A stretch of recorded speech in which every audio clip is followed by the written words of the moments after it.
जय जय श्री कृष्ण, जय जय श्री कृष्ण, जय जय श्री कृष्ण। बोलो आनंद एक बार, हरि बोल हरि बोल हरि बोल।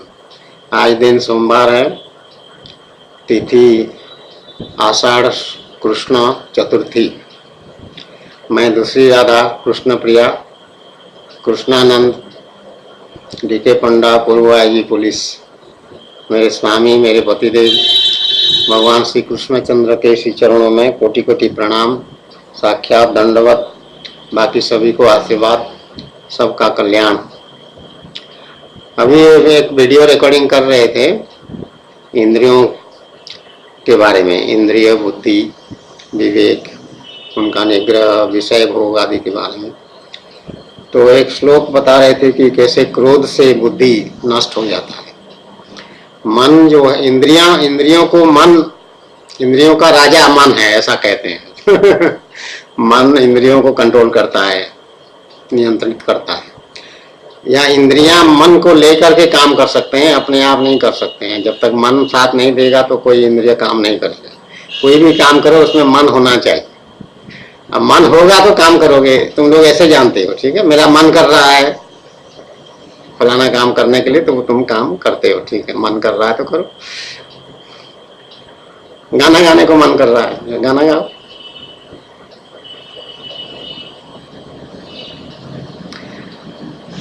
तो इंद्रियों को मन नियंत्रित करता है और मन का राजा है बुद्धि।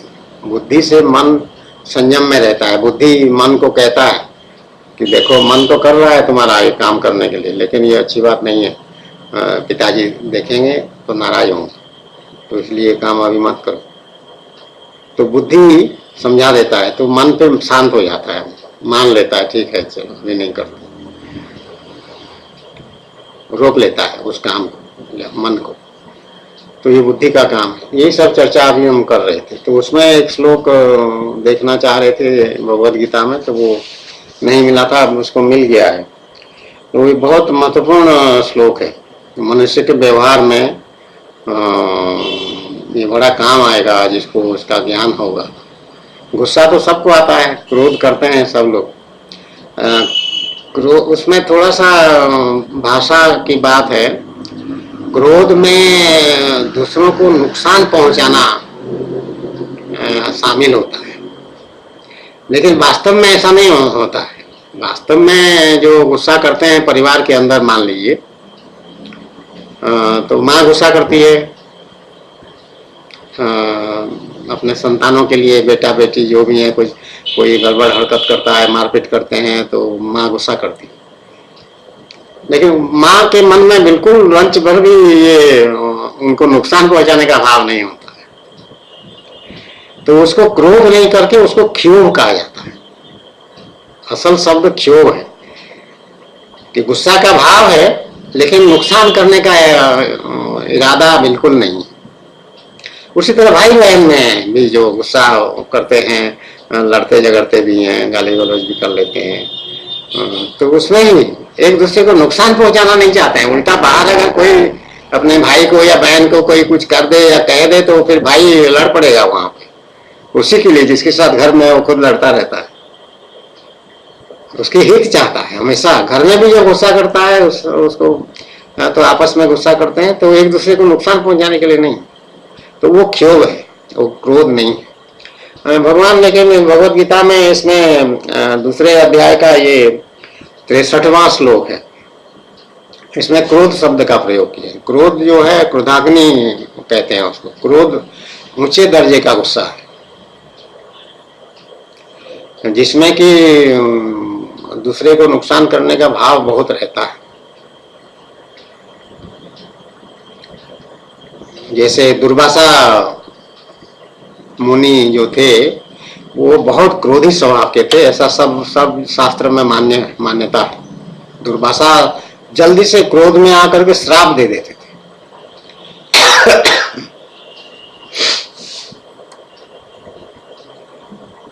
लेकिन वो सन्यासी हैं, मुनि हैं,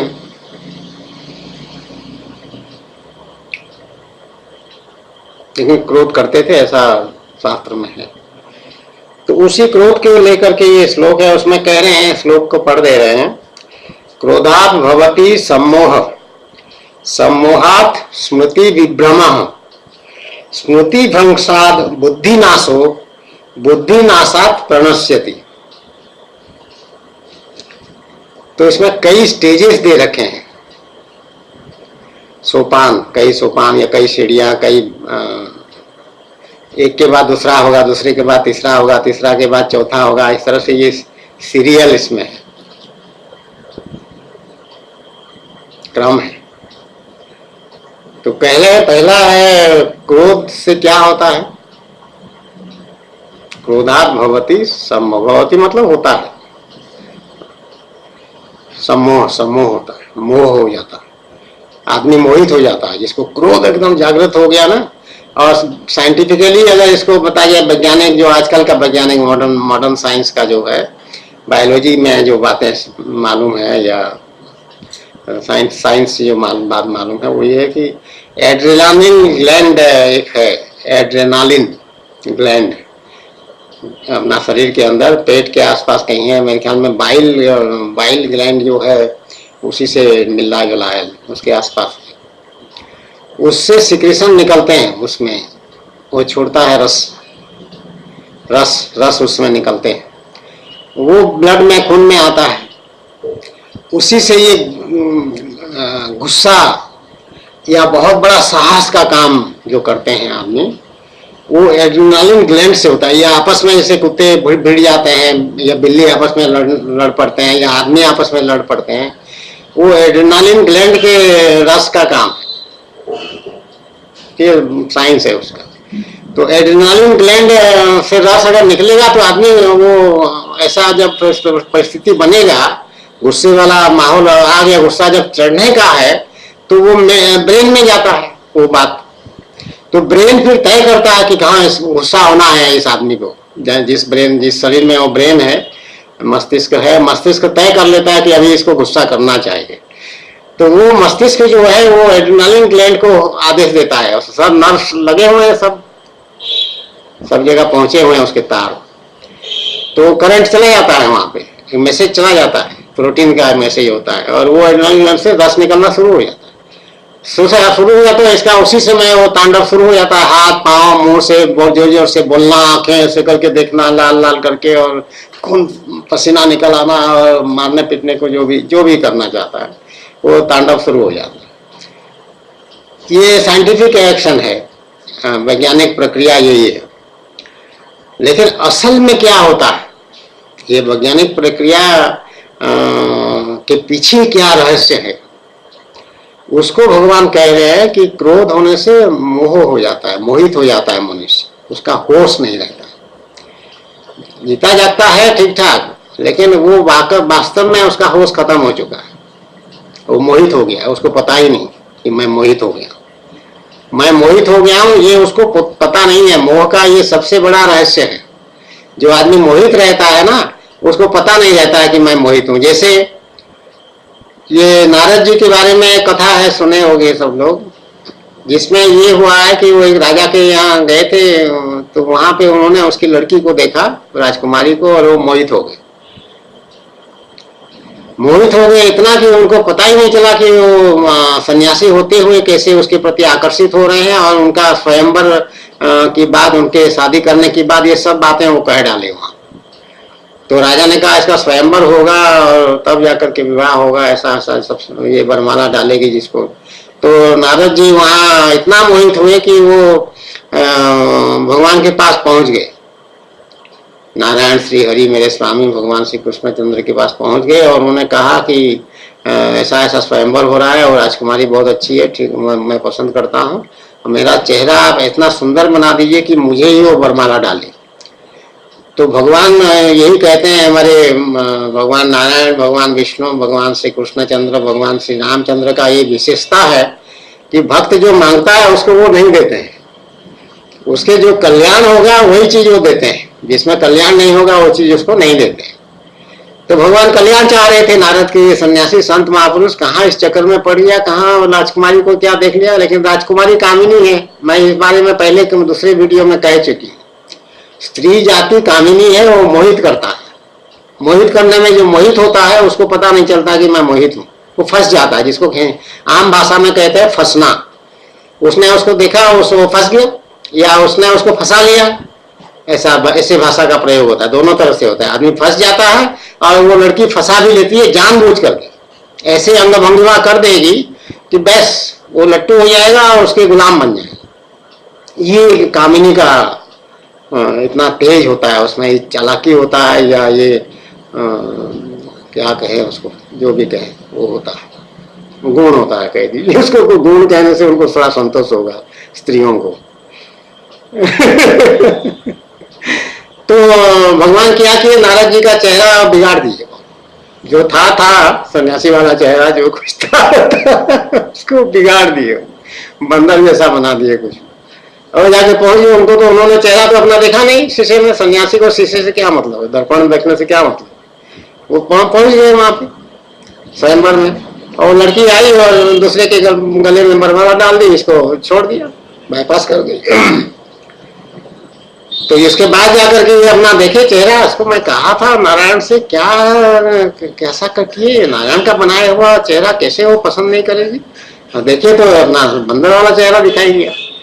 तो बहुत गुस्सा हुए, नारद जी को पसंद नहीं आया कि ये धोखा दिए मेरे से। तो जा करके नारद जी वहां पे श्राप दिए हैं नारायण श्री हरि को,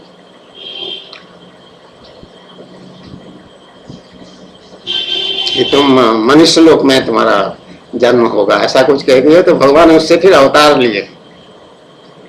ये राम अवतार की कथा है मेरे ख्याल। तो भगवान ने तथास्तु कह दिया जब वो श्राप दे रहे थे नारद। ये सब भगवान की लीला है। भगवान वो कनेक्टेड इवेंट्स, पास्ट का, प्रेजेंट का, फ्यूचर का, भूत, वर्तमान और भविष्य, तीनों का भगवान जानते हैं सब। तो वो लीला जो करते हैं वो तीनों कालों को बस में रखते हुए या ध्यान में रखते हुए वो लीला रचते हैं कि मैं इसको ऐसा करूंगा, ये जाएगा वहां पर, फिर आके ये बिगड़ेगा, मेरे ऊपर नाराज होगा, मुझे ऐसा श्राप देगा, फिर मैं उसको स्वीकार कर लूंगा, फिर मैं ऐसे जन्म लूंगा, जन्म लेकर के फिर मुझे रावण का मारना है या कंस का मारना है या जो भी करना है, बाकी लीला करना है। तो वो तीनों कालों के स्वामी हैं भगवान श्री कृष्णचंद्र या भगवान राम जिसको कहते हैं। वो सब एक है, एक ही परात्पर ब्रह्म वही है। तो ये बातें जो है, क्रोध से सम्मोह, तो सम्मोह इस तरह से मोहित होता है मनुष्य। लड़की को देख के नारद जी जैसे मोहित हुए, वैसे संसार में बात बात पे आदमी मोहित रहता है। या उल्टा ऐसा कह सकते हैं कि मोहित होकर के ही सारा संसार घूम रहा है। सारे मनुष्य, बालक से लेकर वृद्ध तक, वो सब मोहित हैं। अब मोहित मतलब ऐसे कि कोई जादू चल रहा है उनके ऊपर और वो मोहित होकर के वो नाना प्रकार का काम किए चले जा रहे हैं, उनको होश नहीं जो भी हो। लेकिन क्रोध होने से खास करके मोह जागृत होता है, मोहित होता है। ये पहला स्टेज है, पहला सोपान यही है। उसके बाद क्या होता है, सम्मोह जब हो जाता है, मोह जब हो जाता है, तो उसमें स्मृति विभ्रम। स्मृति विभ्रम मतलब भला बुरा का जो होश है वो नष्ट हो जाता है। विभ्रम मतलब नष्ट हो जाना। स्मृति मतलब याददाश्त, स्मरण शक्ति, जिसको ऐसे स्मृति है। लेकिन स्मृति का इसमें यहाँ पे स्थान पर मतलब स्मृति किस बात का, स्मृति हमको इस बात का रहता है, हम इस बात का होश रहता है हमको कि देखो मैं मनुष्य हूं। मनुष्य सभ्य होता है, वस्त्र से शरीर को ढकता है और किसी को नमस्कार करता है, किसी का चरण स्पर्श करता है, भगवान को प्रार्थना करता है, बच्चों का देखभाल करता है, उनके लिए धर्म उपार्जन करके उनका भरण पोषण करता है। सभ्य समाज में सभ्य भाषा बोली जाती है, उठना बैठना, चाल चलन, वाणी आदि का संयम रहता है उसमें। तो ये हमारा याद में हमेशा हमको याद रहता है, ये हम नहीं भूलते हैं, इसी को स्मृति कहते हैं। तो ये स्मृति जो है, ये होश जो है तुम्हारा, वो नष्ट हो जाता है, मतलब ढीला पड़ जाता है। फिर वो मजबूती से तुम उसको नहीं, तुम्हारे पास वो चीज रहता नहीं है कि मैं मनुष्य हूं, तुम ये भी भूल जाते हो। वस्त्र है तो वस्त्र फाड़ करके अपना इतना क्रोध आएगा कि है करके वो तांडव कर दो, शुरू कर दो। किसी के ऊपर हमला करना हो, किसी स्त्री को अगर बलात्कार करना है, जो भी, मतलब हर तरह की सिचुएशन है, तो समझ लो उसको। तो स्मृति नष्ट हुआ। स्मृति नष्ट होने से क्या होता है? स्मृति भ्रंशाद बुद्धि नाश हो। जब ये होश तुम्हारा ढीला पड़ गया कि मैं I am Sajjan son of सजन सहज और अच्छा खानदानी परिवार का मैं हूँ, ब्राह्मण कुल का हूँ और ये है वो तमाम बातें सब याद था, वो याद तुम्हारा नष्ट होगा, स्मृति नष्ट हुआ तो क्या होगा? बुद्धि जो तुम्हारा काम करता है, तुमको सद्मार्ग में चलाता है, बुद्धि वो नष्ट हो जाता है। बुद्धि नाशो, नाशो मतलब नष्ट। अब बुद्धि नाशात क्या होगा? बुद्धि जब नष्ट हो गया क्या होगा? प्रणश्यति, पतन हो जाएगा। फिर तुम ऐसा हरकत कर बैठोगे कि तुम्हारा पतन हो जाएगा, मतलब तुम जीवन भर के लिए शर्मसार हो जाओगे कि हाय हाय मैंने क्या कर दिया, इतना मैं क्या हो गया, मुझे कुछ समझ में नहीं आया, पागल हो गया था कि मैं, मुझे रोके क्यों नहीं तुम लोग सब मिल करके, मेरा हाथ पांव बांध दिए होते, मुझे कमरे में बंद कर दिए होते, मैं मर क्यों नहीं गया, ऐसा क्यों कर दिया, ये होता है।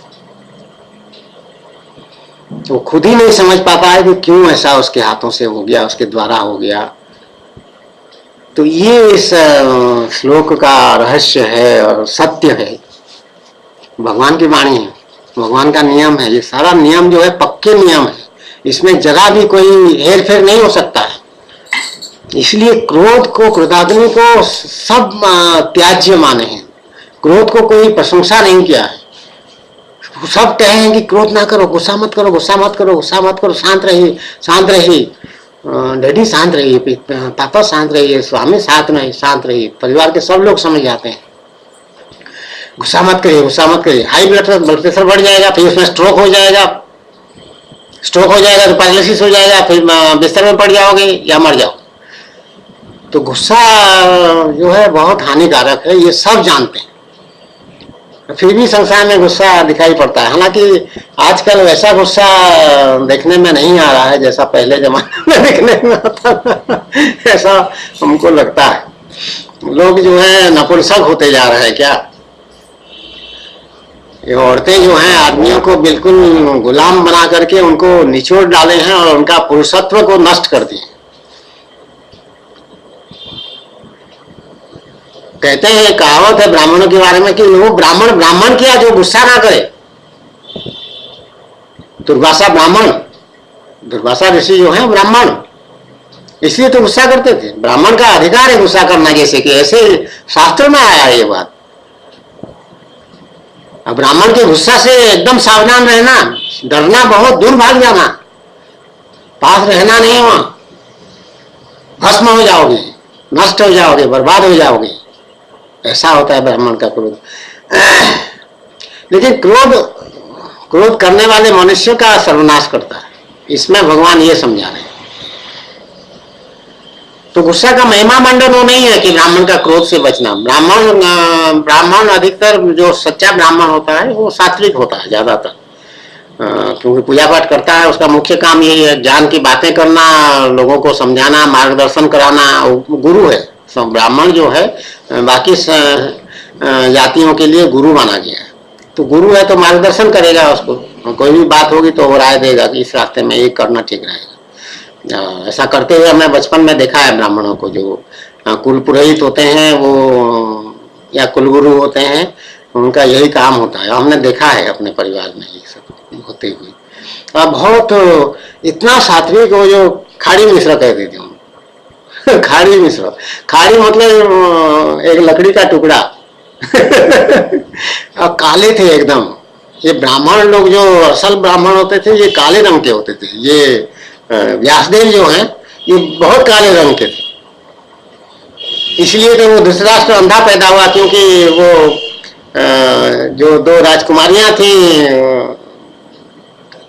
जो ये क्या नाम हमारा भीष्म पितामह जबरदस्ती जीत करके वहां से किस राज्य, काशी से ले आए थे, 3 लड़कियों को ले आए थे, राजकुमारियों को, बहनें थी तीनों। एक तो कहीं का नहीं रही, ना घर की ना घाट की, जो फिर बाद में शिकंडी बन करके भीष्म पितामह को नष्ट कराने में सहायक बने, मार डालने में। उसका क्या नाम था, ये सब नाम है। तो उसमें से बाकी दो लड़कियां वो उससे शादी किए थे विचित्र वीर्य से। तो विचित्र वीर्य को हो गया जख्मा, जख्मा रोग, टीबी, ट्यूबरकुलोसिस। तो वो एकदम मर गया, जल्दी मर भी गया। मर गया तो कोई बच्चा नहीं था, तो उसमें फिर बच्चा पैदा होना चाहिए, राजवंश है तो आगे चलने के लिए वंश परंपरा आगे कैसे बढ़ेगा। तो वो धीवर कन्या जो सत्यवती, वो रानी थी उनकी, भीष्म के जो पिता थे, क्या नाम उनका, यार कितने नाम, भगवान का नाम याद करते हैं आजकल और किसी का नाम। तो सत्यवती ने फिर अपने, ये सत्यवती के गर्भ से व्यासदेव पाराशर मुनि के द्वारा पहले ही उत्पन्न हो चुके थे। उसमें सत्यवती के लिए वरदान था, वो पाराशर मुनि ने ये वरदान दिया था कि तुम्हारा सतीत्व अक्षुण्ण रहेगा, मतलब कौमार्य अक्षुण्ण रहेगा। मतलब जो संभोग करने से हाइमन रप्चर होता है, जो वो टूट जाता है और रक्तस्राव थोड़ा सा खून निकलता है, वो तुम्हारा फिर जुड़ जाएगा। वही कुंती का हुआ था सूर्य भगवान से। तो वो पहले ही व्यासदेव को पैदा कर रखी है, लड़का है व्यासदेव, जो ऋषि बन गए थे, मुनि बन गए थे, सन्यासी बन गए थे और बहुत अच्छे विद्वान होकर के बड़े सन्यासी, भगवान कई जैसे स्थिति उनकी थी। वही धृतराष्ट्र को महाभारत युद्ध देखने के लिए उनका सारथी संजय को दिव्य दृष्टि वही दिए थे व्यासदेव। तो व्यासदेव में सारी सिद्धियां भी थी। तो व्यासदेव को फिर सत्यवती ने बुलाया और कहा कि ये विचित्र वीर्य तो मर गया है, इनके दो जो कन्याएं हैं इनके साथ तुम संभोग करो, वो दोष नहीं होगा उसमें, उस तरह का नियम है। उसको क्या प्रथा भी कहते हैं, उसका एक नाम है।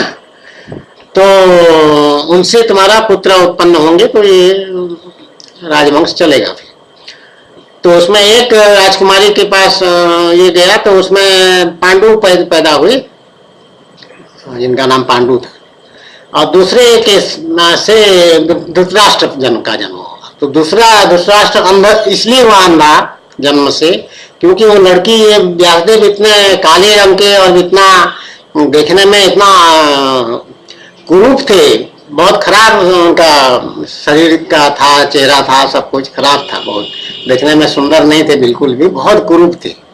कुरूप मतलब खराब शरीर खराब रूप जिसका है। तो वो आंखें बंद कर ली, वो देखना भी नहीं चाह रही थी, इसीलिए वो धृतराष्ट्र का आंख बंद होके पैदा, ऐसा कहा गया। तो ये व्यासदेव जो है वो इन दोनों के उस तरह से धर्मपिता है, या सही माने में पिता है, पांडु और धृतराष्ट्र के।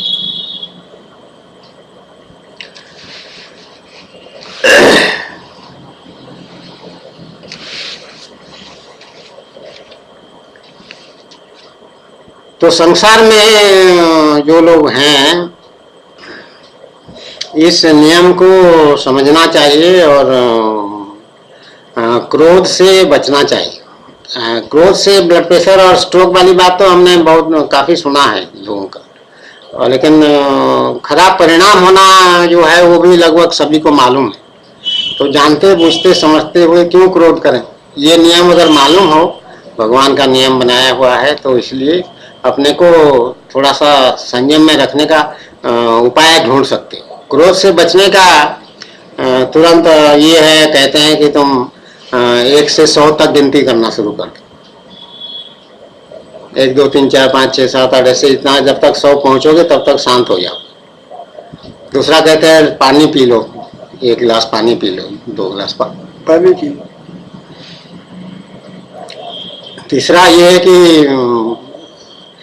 तुरंत उस स्थान को छोड़ के चले जाओ, उस स्थान पर ना रहो, क्योंकि वो वातावरण दूषित हो गया है तुम्हारे लिए। उससे जैसे हट जाओगे तुम, दूसरी जगह जाओगे, तो तुम्हारा चित्त जो है शांत हो जाएगा, क्रोध शांत हो जाएगा। फिर अल्टरनेटिव सोच सकते हो, मतलब होश तुम्हारा लौट आएगा।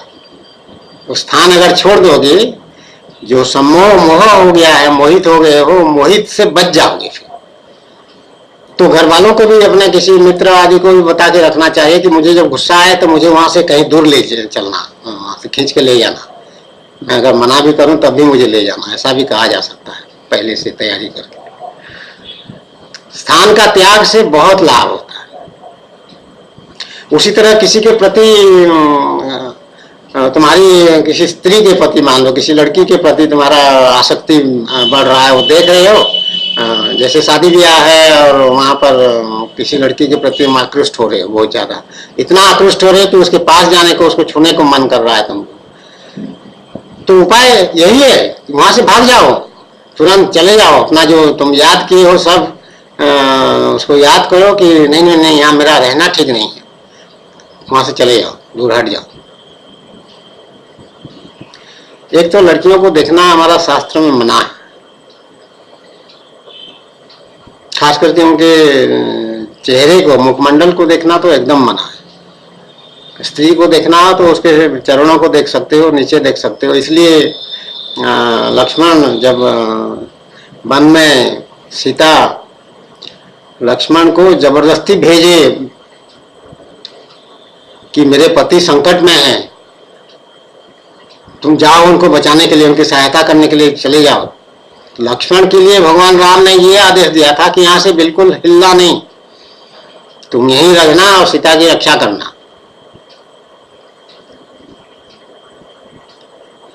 तो लक्ष्मण मना कर दिए सीता को कि नहीं, मैं नहीं जाऊंगा, उनको कुछ नहीं हुआ है, वो सर्वसमर्थ हैं, वो सब अपना कर सकते हैं, ये सब मायावी बातें हो रही हैं, आप ध्यान मत दीजिए, आप शांत हो जाइए, मैं नहीं जाऊंगा। तो फिर दो चार बार कहने के बाद जब लक्ष्मण नहीं माने बिल्कुल, तो सीता स्त्री बुद्धि देखो कैसा काम करता है। स्त्री बुद्धि एकदम उल्टी होती है, कब ये क्या हरकत कर दे इसकी बुद्धि नारायण न जानाती, स्त्रिया चरित्र नारायण न जानाती। भगवान नहीं जानते हैं, संस्कृत में ऐसा कहते हैं। तो स्त्री बुद्धि फट से उसकी निकली सीता की। उसको चाहे तुम देवी करके पूजा करो, चाहे जो करो, लेकिन वो स्त्री बुद्धि है। वो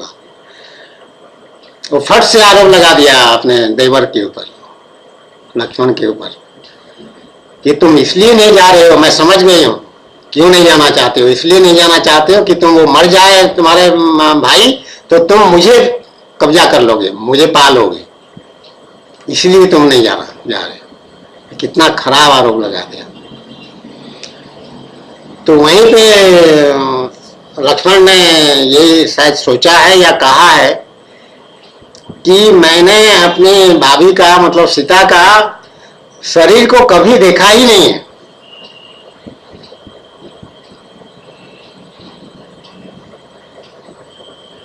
और जो झूठा आरोप लगा रही थी सीता कि मुझे पाने के लिए तुम नहीं जा रहे हो, वो मर जाएं तो अच्छा है, ये सोच रहे हो, तो उसके उत्तर में ये सोच रहे हैं या बोल रहे हैं, मुझे ठीक से याद नहीं है, ये वाल्मीकि रामायण की बात है या कहीं इसी प्रसंग में कहीं और लिखा हुआ था, मैंने पढ़ा है। तो लक्ष्मण ने यही सोचा है या कहा है कि देखिए, इस भाभी का मैंने शरीर की तरफ मेरी दृष्टि कभी गई नहीं। मतलब इतना संयम में लक्ष्मण रहने वाले व्यक्ति थे, महापुरुष थे लक्ष्मण, महापुरुष, कि अपने भाभी को भी उन्होंने नहीं देखा कभी, नजर से नजर मिला के कभी बातें नहीं की। दूसरे औरतों की तो बात क्या करना, अपने घर में भी वो ऐसा नियम में रहे।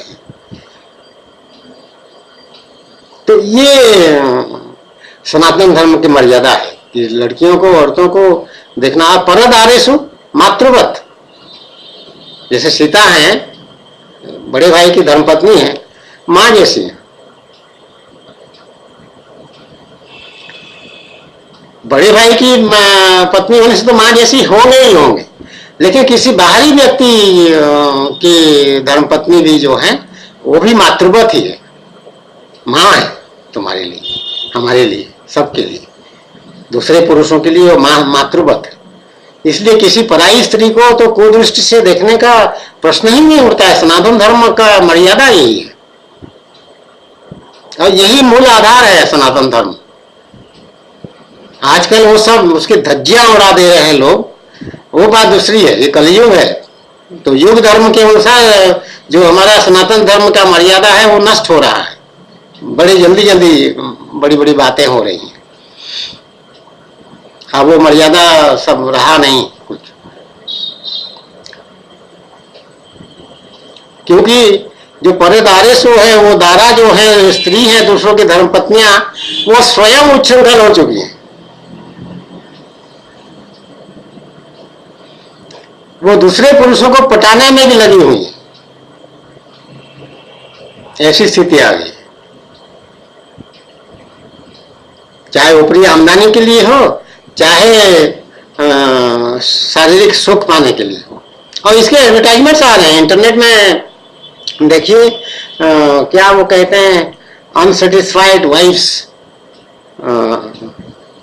आर ईगर क्या for this something like that. उसमें रजिस्ट्रेशन करो और वहाँ कॉन्टैक्ट और समथिंग कुछ ना कुछ आता रहता है। बहुत अजीब अजीब बता किस्म का एड्स आ रहे हैं इंटरनेट कि जो वाइफ्स हैं, बहुत सारे वाइफ्स हैं, वो सेटिस्फाइड नहीं है अपने शारीरिक सुख से, तो उनको और दूसरे पुरुषों का संग चाहिए, दूसरे पुरुष चाहिए इस काम के लिए, सुख पाने के लिए। ये कलयुग में देखिए खुलेआम मतलब बाजार हो गया, इंटरनेट जो है सेक्स मार्केट हो गया। और क्या औरतें अभी क्या flirty.com या ऐसा क्या है, उसमें वो क्या कहती है, इंडियन वुमेन, फिर नीचे एक फोटो दिया होगा जवान लड़की का, उसमें लिखा होगा नीचे मीट हार या मीट हार समथिंग लाइक दैट। तो उसमें मैंने क्लिक करके देखा है 2-3 स्टेप्स, तो उसमें फिर वो ड्रॉप डाउन लिस्ट होता है कि तुम्हारा एज क्या है, तुमको लड़की चाहिए कि आदमी चाहिए, क्या चाहिए सर। तो उसमें 75 साल के आदमियों तक का उसमें गुंजाइश रखा है उन लोगों ने, उसका मेंबरशिप में जाने के लिए 75 साल। तो मैं उसको देखने के लिए, जानने के लिए, समझने के लिए कलयुग में क्या हो रहा है। तो ये हालत है औरतों का। औरतें अपना वुमेन्स लीग, अपनी आज़ादी, स्वतंत्रता और अपने मान सम्मान के लिए बहुत बड़ी बड़ी बातें करते हैं। बलात्कार हो गया तो वो क्या मालूम क्या आफत हो गया, जैसे कोई युद्ध हो गया कहीं, उससे भी बड़ा भयंकर उसको बनाते हैं कि आत्मसम्मान को ठेस पहुंचा, औरत को कैसे ऐसा कोई छू देगा, कैसे और कैसे क्या करेगा। खुद नीलामी में एकदम अपने आप को ऑफर कर रहे हैं पूरा खुल करके। वो आता है एक ऐड जिसमें कहता है कि इसमें तो औरतों की संख्या बहुत ज्यादा हो गया, आदमी कम है, इसलिए आदमियों के लिए फ्री इसमें एंट्री है, ऐसा कुछ वो कहता है। वो एडवर्टाइजमेंट जो आता है इंटरनेट पे मैंने देखा। तो समाचार पत्र तो हमारा आता नहीं है कुछ भी, लेकिन इंटरनेट में ईमेल वगैरह चेक करते हैं, कभी कभी वीडियो देखते हैं क्या हुआ मोदी का, क्या हुआ, कभी सब न्यूज वूज थोड़ा सा देखते हैं, कभी कभी न्यूज चैनल वगैरह हो जाता है। तो उसमें साइड में सब वही भर पड़ेगा। कभी कभी तो इतना असुविधाजनक स्थिति हो जाता है, मैं कहीं क्या पागल हो गए ये लोग। उसका ऊपर भी, साइड में भी, नीचे भी, चारों तरफ से, साइड में, दोनों साइड में, चारों तरफ से घेर लेते हैं पूरा। औरतें अपनी इज्जत बढ़ा रहे हैं।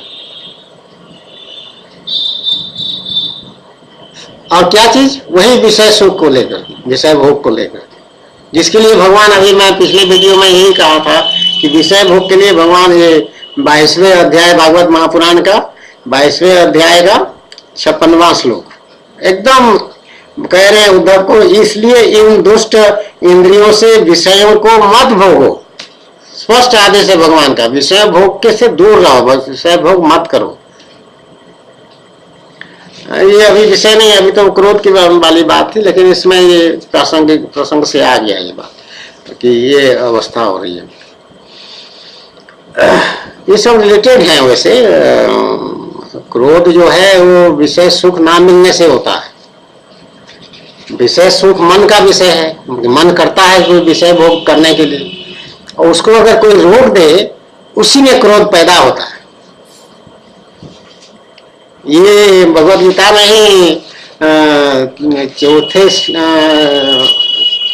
तीसरे अध्याय का 32वां 33वां श्लोक है। चौथे अध्याय का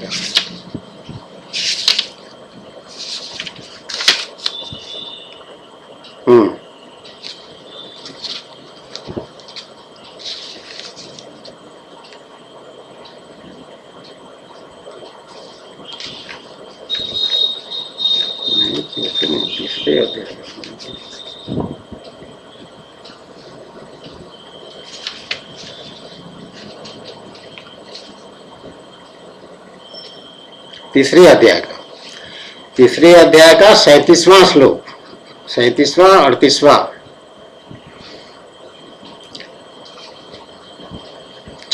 36 से शुरू हुआ। अर्जुन उवाच,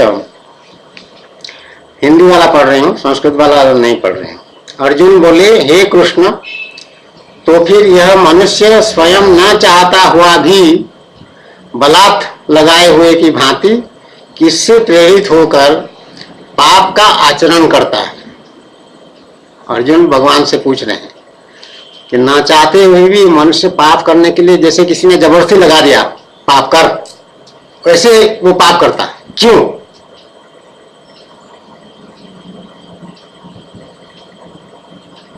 किससे प्रेरित होकर? तो भगवान उत्तर दे रहे हैं 37वें श्लोक में, तीसरे अध्याय का 37वां श्लोक। श्री भगवान बोले, रजोगुण से उत्पन्न हुआ यह काम ही क्रोध है। यह बहुत खाने वाला अर्थात भोगों से कभी न अघाने वाला और बड़ा पापी है। इसको ही तू इस विषय में बैरी जान। तो इसमें भगवान ये भागवत महापुराण में जो 22वें अध्याय का 56वां 57वां ये सब श्लोक हैं, इसमें भी भगवान यही कह रहे हैं।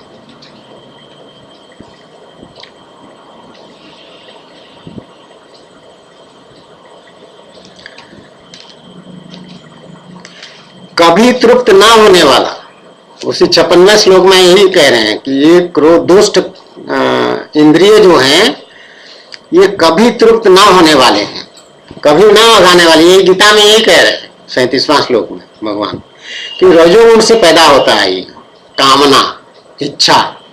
मन कहता है करो, ये इच्छा होता है। मन कहता है मुझे मन कर रहा है, किसी को इच्छा कहते हैं ना। तो इच्छा या काम यही क्रोध बन जाता है, जो कि बहुत तृप्त ना होने वाला, मतलब बहुत खाने वाला इसमें कहा गया है। अघाने आना मतलब जितना खाता रहे फिर भी अघाता नहीं है, मतलब उसको तृप्ति नहीं होती है, बहुत का चाहता है ये काम को, क्रोध को करने के लिए, और बड़ा पापी है। 37वें श्लोक में भगवान कह रहे हैं गीता में ये बहुत पापी भी है। अर्जुन ने पूछा कि किससे प्रेरित होकर के मनुष्य पाप कर्म कर लेता है, जैसे कि कोई जबरदस्ती उसे करवा रहा, ये कौन है जबरदस्ती कराने वाला? तो कह रहे हैं कि ये काम और क्रोध यही है तुम्हारा बैरी, असल बैरी इन्हीं को समझ, इनको ही तू इस विषय में बैरी जान। तो यही कामना, यही क्रोध, कामना को जब रोक दिया जाता है, जो क्रोध उत्पन्न होता है वही तुम्हारे शत्रु है, ऐसा भगवान गीता में 37वें श्लोक में तीसरे अध्याय में कह रहे हैं। तो इसको पढ़ो, समझो कि ये शत्रु है। तो इंद्रियों को भगवान ने यहां दुष्ट कर दिया भागवत महापुराण में 22वें अध्याय का 56वां श्लोक। तो इसको समझना है। और हमारा विषय अभी चर्चा का यही है कि दूसरे अध्याय का 63वां श्लोक, भगवत गीता का दूसरे अध्याय का 63वां श्लोक, जिसमें क्रोध के बारे में भगवान के क्रोध से सम्मोह होता है, सम्मोह से स्मृति नष्ट होता है, स्मृति नष्ट से बुद्धि नष्ट हो जाता है, बुद्धि नाश होने से आदमी का पतन हो जाता है।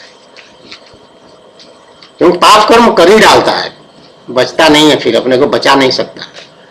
बाद में हाय तौबा मचाएगा, पश्चाताप करेगा, बहुत पछताएगा, माफी मांगेगा, सब कुछ कर सकता है, लेकिन उस समय नहीं, पाप कर्म कर ही डालेगा जो कि बंधनकारक होगा, उसका नुकसान करने वाला होगा, उसका पतन करने वाला होगा, नरक में ले जाने वाला होगा, दंड दिलाने वाला होगा, भगवान फिर दंड देंगे उसको। तो इसलिए क्रोध आदि से, क्रोध के साथ भगवान इसमें गीता में जो हमने तीसरे अध्याय का 36वां 37वां श्लोक पढ़ा है, इसमें क्रोध के साथ कामना को भगवान जोड़ दिया कि कामना पहला स्टेज है, उसके बाद क्रोध होता है।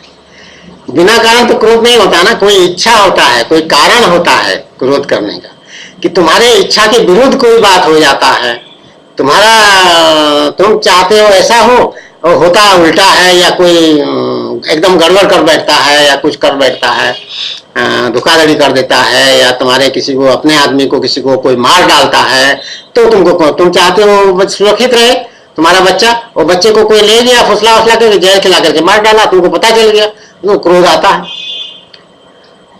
इस तरह की बात उदाहरण के लिए, तुम लोग बाकी सब कल्पना सोच सकते हो, बहुत सारी बातें संसार में घटनाएं हर रोज पेपर में यही तो आते हैं, इसलिए तो यहाँ पेपर आना बंद है। ये पर सांसारिक प्रपंच कौन उसको हर रोज पढ़ता रहे? भगवान का ये सब पढ़ेंगे, देखेंगे, सुनेंगे, चिंतन करेंगे, या वो ये ड्रामा नौटंकी सब प्रपंच कहते हैं उसको, आध्यात्मिक भाषा में प्रपंच कहा जाता है। तो सांसारिक प्रपंच से दूर रहना, इसलिए संसारी लोगों से भी व्यवहार हमारा बहुत मिनिमम व्यवहार, सबसे जितना कम हो सकता है उतने व्यवहार। तो ये तीसरे अध्याय का 63वां श्लोक, दूसरे अध्याय का 63वां श्लोक गीता का, क्रोध के बारे में। इसको याद रखो और इसको अपने को संभालो, सबका कल्याण हो। जय जय श्री कृष्ण, जय जय श्री कृष्ण, जय जय श्री कृष्ण। बोलो आनंद एक बार, हरि बोल।